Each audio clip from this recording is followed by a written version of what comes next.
Good evening, grave robbers, and welcome back to the television graveyard. We are your TV necromancers, Laura Print and Noah Houlihan. We've come here tonight to examine the spirits of past television shows, to find out which ones could be resurrected, should be resurrected, and which ones should just stay doomed. This is a podcast in which we'll analyze the history, the hype, and the aftermath of shows that ran only one season, or only one episode. With me as always is TV's Noah Houlihan. The heron swims upstream. So today we are doing a cartoon. Yes, so the fine folks at Cassie Kleppo, did I say it wrong? Not in Klasky Supo. Classy Supo, excuse me. Classy Supo seem to be putting up a bunch of their old, unused pilots. And this is another one called What's Cooking. That does not even appear on IMDb, from what I could see. Yes. So I wasn't able to find much research about it, so what a great topic for us to sit down and watch. So we watched What's Cooking. We would assume that this would be a Nickelodeon show because Cassie Supo is known for tons of shows. They're known for Rocket Power, as told by Ginger. Rugrats and Our Real Monsters, I think, would be the two biggest. Yes. So we thought we'd take a look at What's Cooking. Yes, this was a 2004 pilot intended for Nickelodeon.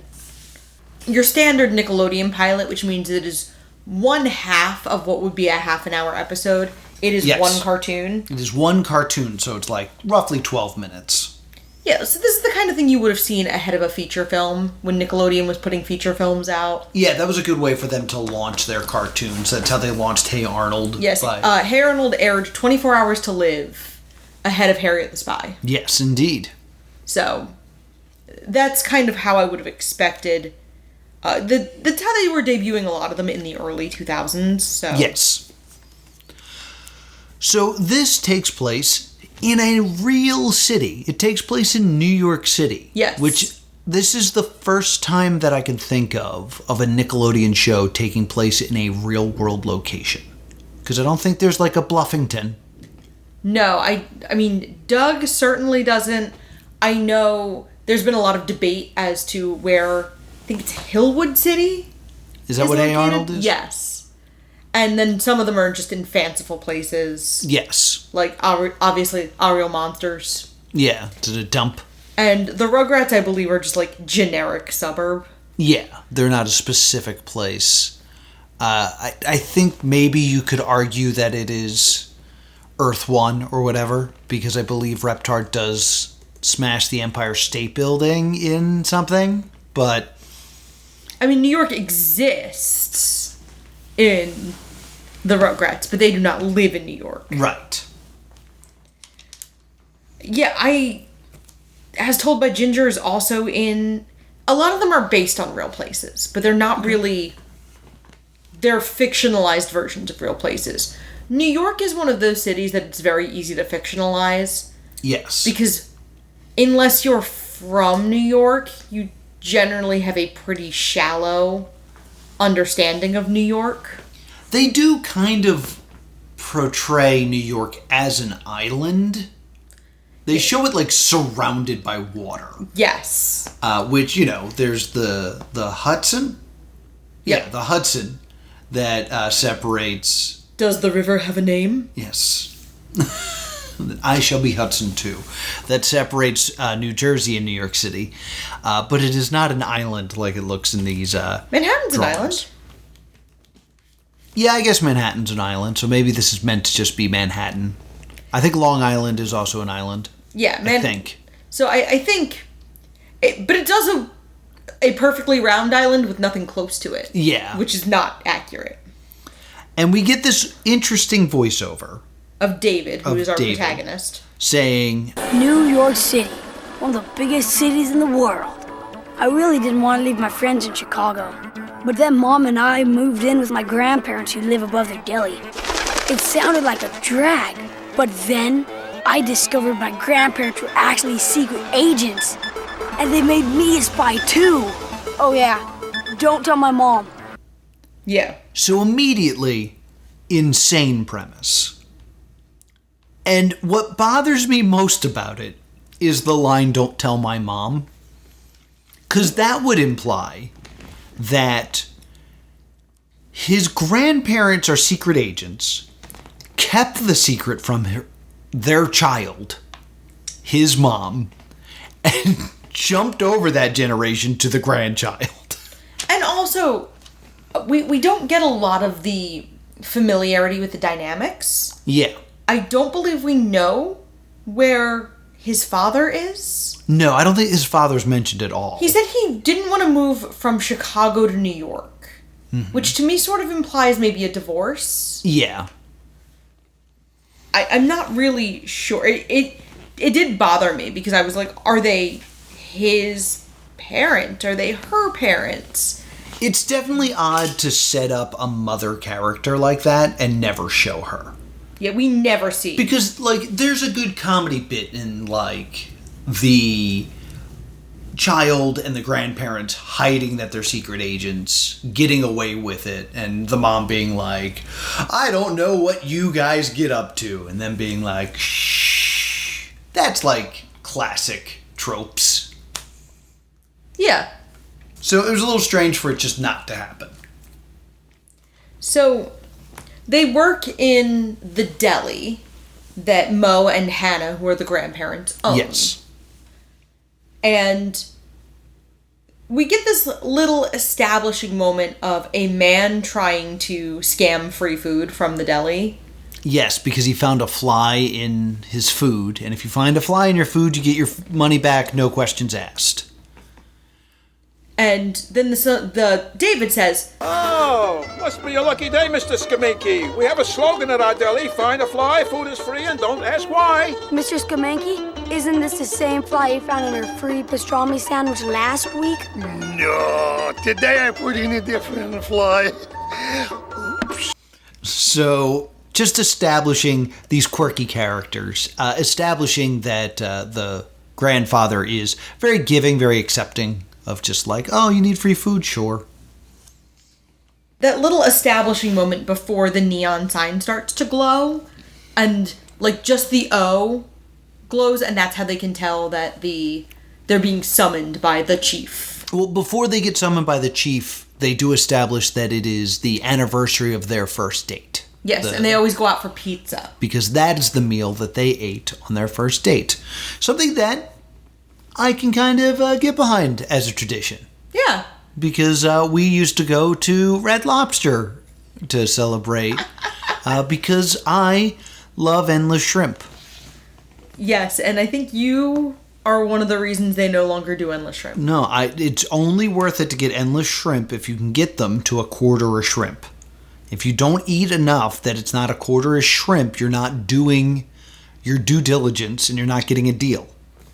So whatever the price is, multiply it by 4, that's how many shrimp you gotta eat. Have you adjusted that for inflation? Is it still a quarter a shrimp?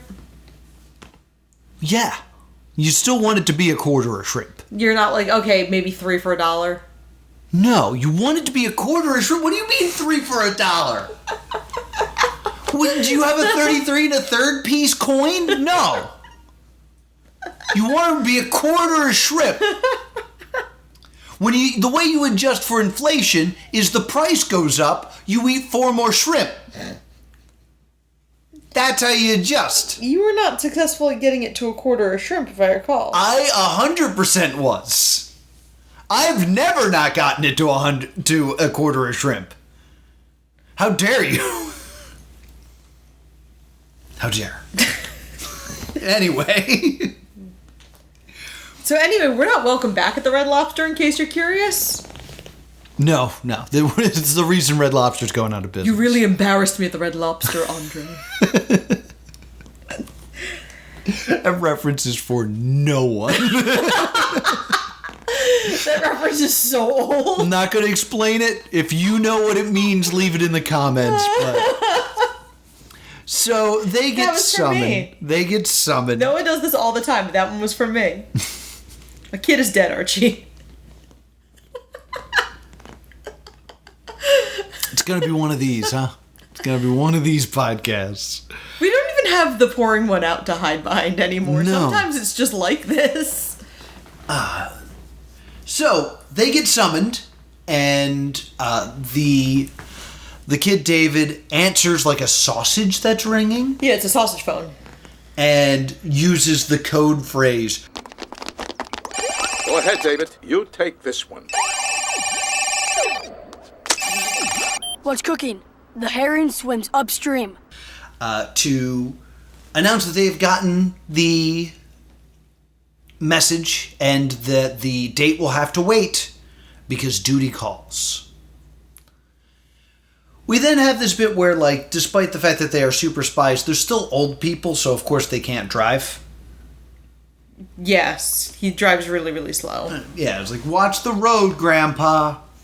And there's a moment where David thinks they're going to crash into a trash truck, and the trash truck opens and kind of swallows the car, and that is where the secret meeting is taking place. So we're still at a point where David is new. Like, he's not a pro spy yet. There's still things that amaze him. And his grandparents are the crafty veterans. Yes. Who are driving 17 miles an hour. This is where they are greeted by a hologram of the chief. Yeah, this is a cute bit. Yes. I think this might be a good time to talk about voice actors. Yes. Mo and Hannah, endearingly, are Jerry Stiller and Ann Mira. Yes. Which I think is great casting. It's adorable. Yeah. It's also very interesting because I really enjoyed the fact that they were clearly a Jewish family.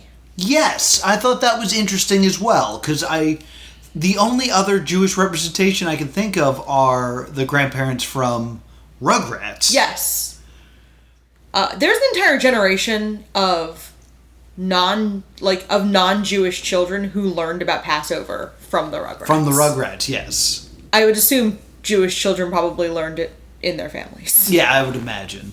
But honestly, there were probably Jewish parents who used Rugrats to explain it to their kids too. Absolutely. The same way, like, you would get like a nativity cartoon or something. Right.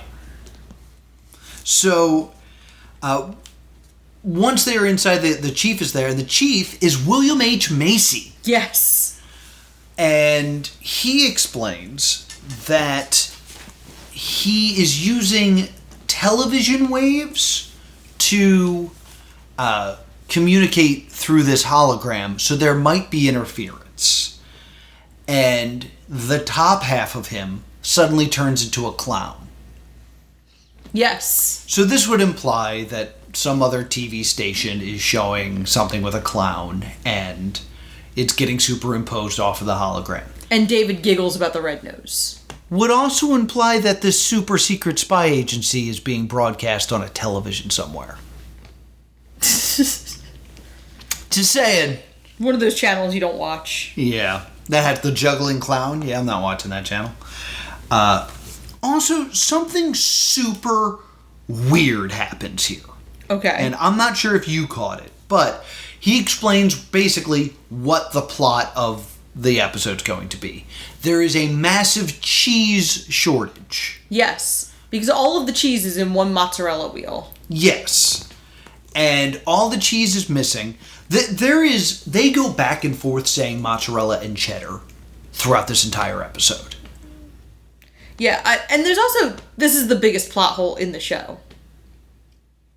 You ever seen mozzarella before it's grated? I was gonna say this.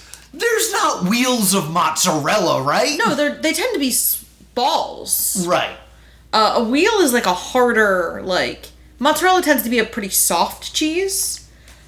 Wheels tend to be for harder cheeses. Exactly. And Laura knows that. And she is allergic to cheese. Yes, I cannot eat cheese, which is probably why I didn't know you were down to a quarter of shrimp, because I definitely have gone to Red Lobster, eaten a biscuit, and immediately thrown up. This is true. But the weird thing that happens is he's explaining all the cheese has gone missing. And as this is happening, some, like, showgirls dancers, like old Westy, like dancing girl, can, that's the word I want, legs appears over the chief's legs. And he says, "Whoa, those wheels." And the chief goes, "What?" And his grandmother puts her hand over his mouth and goes, he said, "Those heels." For months now, shipments of cheese have been getting hijacked, both on land and at sea. New York is in its greatest cheese shortage ever. And now, the world's largest wheel of mozzarella cheese has been stolen right in our own backyard. Nice wheels. What'd you say? He said those heels. Yes. That's backwards. Yeah, you're right. He should have said, "Whoa, those heels," and then she saves him with "those wheels of cheese." Yes. They say it completely backwards, and it's very confusing. Yeah, I did not catch that. You're right. Yeah, I thought it was very odd. Something very easily fixed, but that's the way it went to air. But it didn't air because it's a pilot. That didn't air. So our three heroes are now in charge of getting cheese to return to the city of New York. Yeah, because otherwise there can be no pizza. Yes, so it turns out the date was going to be canceled anyway, even if they weren't called into work. So they go to the deli lab and meet Ben Gadgetman. Ben Gadgetman, who's Jamaican. Yeah, he's like... He's Q. Yes. He's definitely their, like, equivalent of Q. Yes. But because it's a kid show, they're all very kid-centric gadgets. And they're all food-related. It's like... Noodle rope. Laser fork. Magnifying glass wine bottle. Banana shoes. And banana shoes.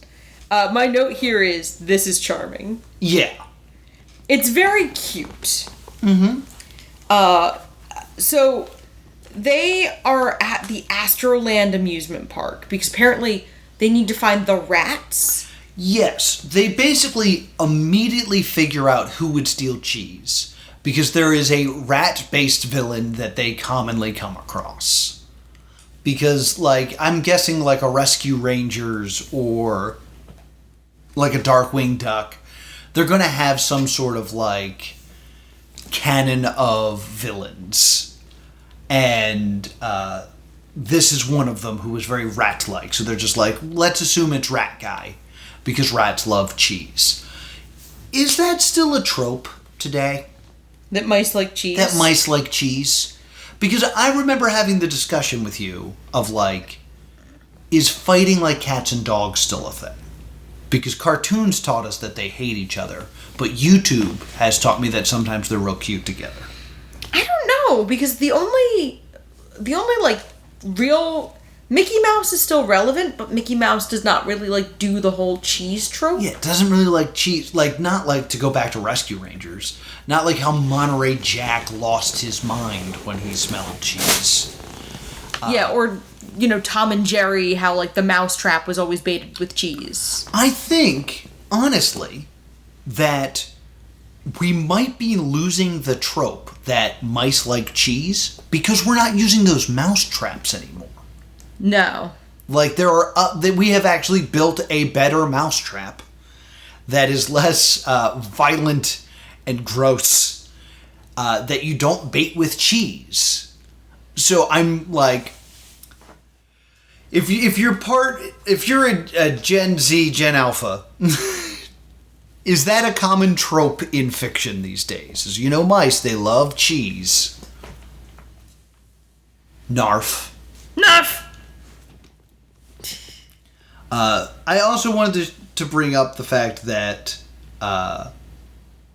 they are rioting in the street because of the lack of pizza. Yes. Yeah, they're absolutely rioting the streets. Because that's how supply chain works.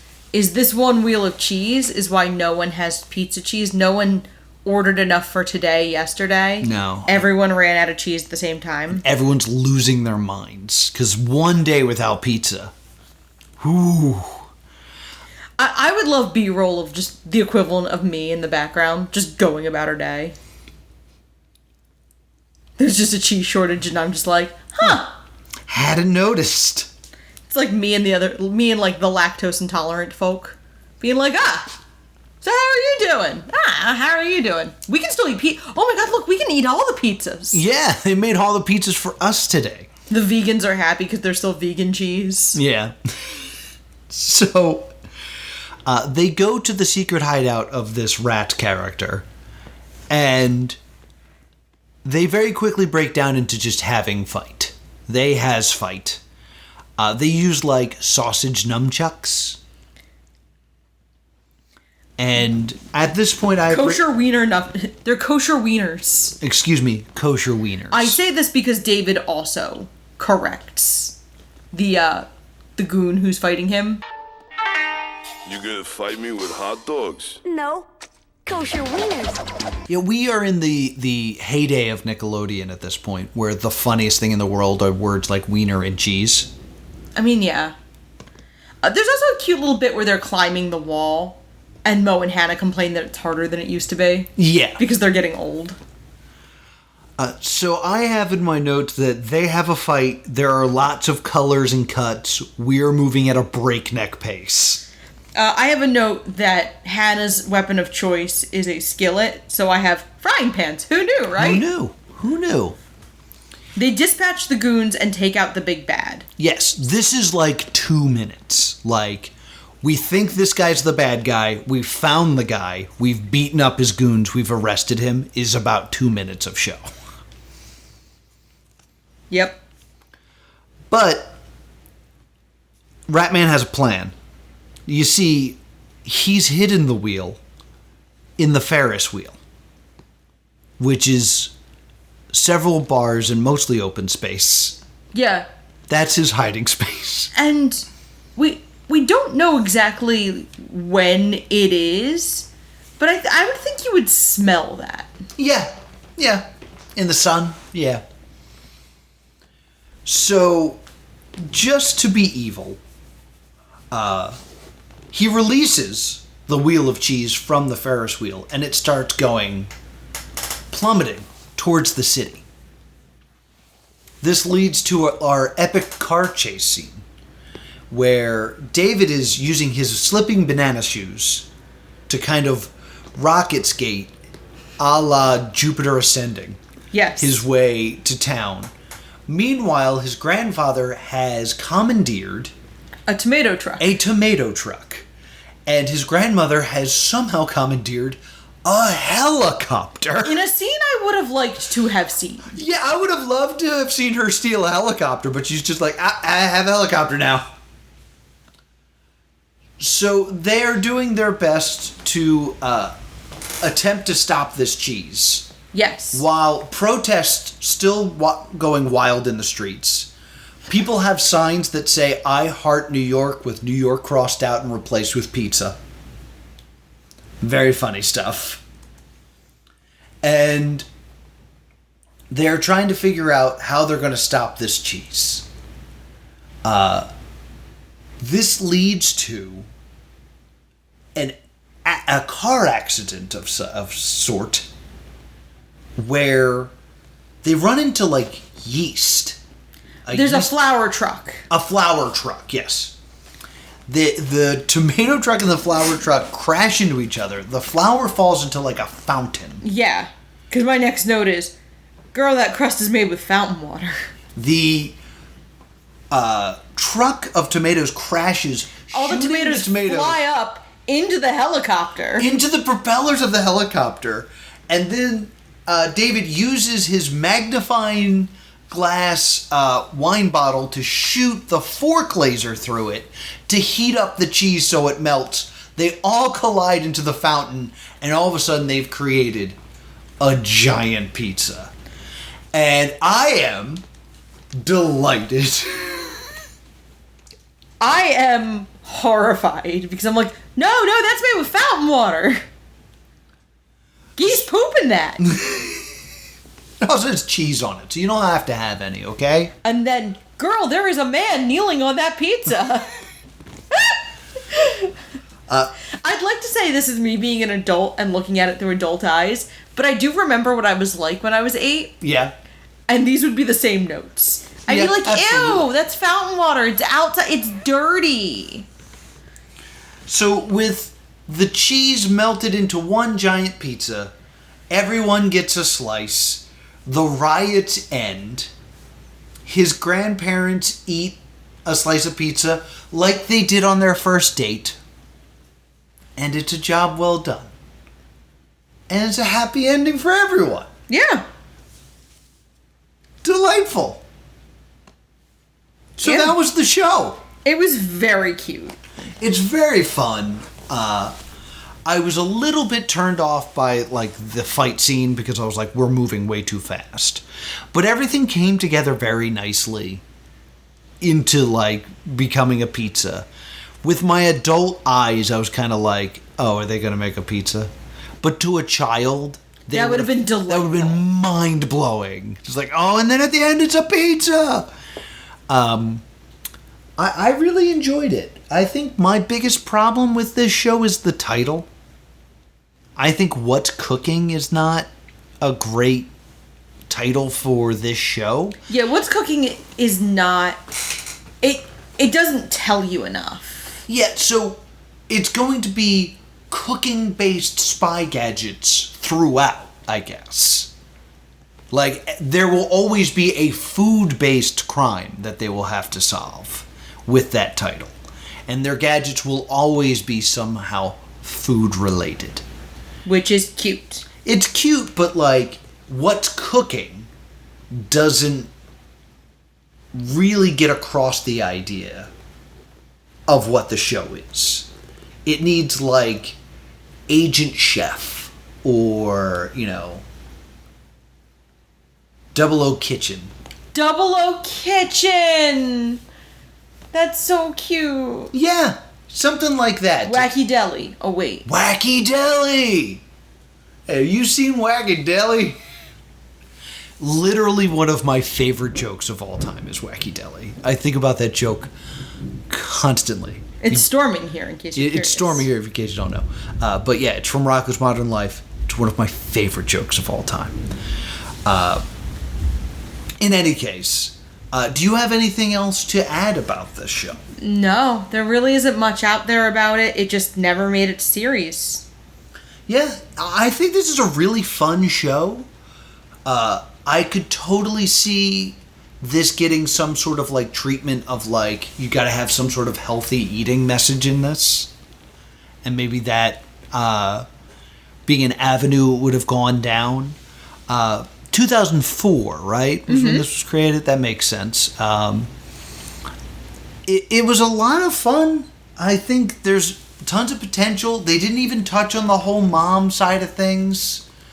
But, you know, kid gets to do fun gadget things with his grandparents. Yeah, it could have been a foil to Codename Kid Next Door, which was contemporary. It had already been airing when this was produced. Yeah. But I think this could have been a good Nickelodeon foil to that Cartoon Network show. Yeah. And also, you know, having that relationship with the grandparents be really key. It did give me Hey Arnold vibes because of the relationship with the grandparents. Because I kept thinking about Arnold's grandmother. Yeah. With Hannah and being like, that would have been fun. That would have been a fun crossover if that had gone to series. And I'm going to ask this, and then I'm going to say this point, because I'm going to need you to look something up. In 2004, what was the most recent Nicktoon to come out? While Laura's searching either her brain or the internet for that, I think the idea of you as a kid, the way that a kid kind of feels, they might not have the greatest connection to their grandparents. They might just see them as those boring old people that know how to cook really well. So if you add the layer of like, oh yeah, it's because they're secret agents, it'd be a fun thing that a kid could imagine and think about when they're not watching the show. So the most recent one that had aired in 2004 also hinged on a young man keeping a secret from his parents. Was it Danny Phantom? I have to catch him all because he's Danny Phantom. Phantom. Danny Phantom, a show I definitely watched despite definitely being too old for it. Yeah. So how about, what was the next one?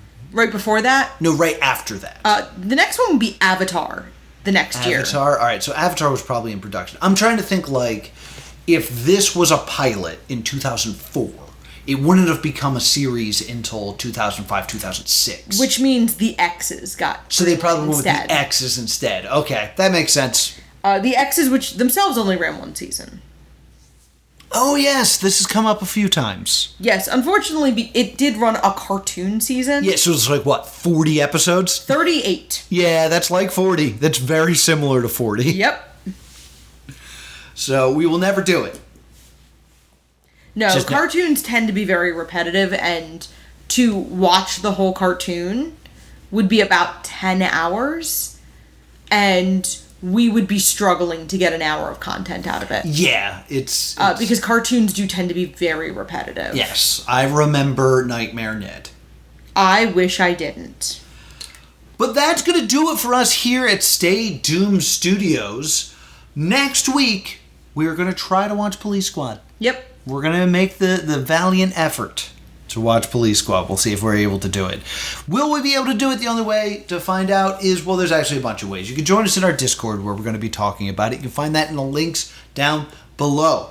Or where else can people find us? You can email us at thestaydoomedshow@gmail.com or on Blue Sky at Stay Doomed. Or, you could listen to this podcast. We never actually plug that. This is available on, like, Stitcher and iTunes and YouTube and all the places where podcasts are sold. I admittedly feel like if you're listening to this, you found it. Yeah, just, if you're, like, big into the Podbean app or Spotify, you can also listen to us there. And if you want to talk to me about what you think this show should have been called, I'm at TV's Noah on Blue Sky and Instagram. If you understood that wacky deli joke, I'm Laura Crane on Blue Sky. Until next time, stay doomed. You embarrassed me at the Red Lobster, Andre. What happened to Andre?